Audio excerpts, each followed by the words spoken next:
Na-recover ng mga operatiba ng Cabanatuan Municipal Police Station, katuwang ang Regional Intelligence Division 2 at Provincial Intelligence Unit Isabela PPO, ang tinatayang 400,000 halaga ng iligal na sigarilyo sa Barangay Lapas, Cabanatuan, Isabela nito lamang ika-6 ng Mayo taong kasalukuyan. Isinagawa ang operasyon matapos makatanggap ng impormasyon hinggil sa umano'y pagbiyahe ng counterfeit o illicit cigarettes gamit ang isang sasakyan na may kasamang motorsiklong nagsisilbing sweeper.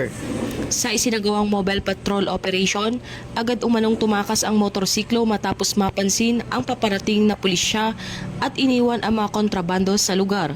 Sa inspeksyon, nadiskubre ang 500 rims ng GTM filter cigarettes na nagkakahalaga ng 400,000 pesos.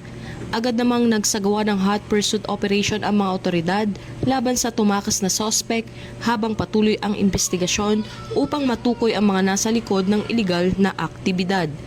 Ayon naman kay Police Colonel Manuel B. Bringas, Provincial Director ng Isabela Police Provincial Office, ang matagumpay na operasyon ay patunay ng pagpapaigting ng kampanya laban sa smuggling at iligal na kalakalan sa lalawigan ng Isabela.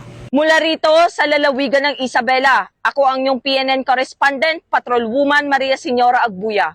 Bagong PNP para sa bagong Pilipinas, serbisyong mabilis, tapat at nararamdaman.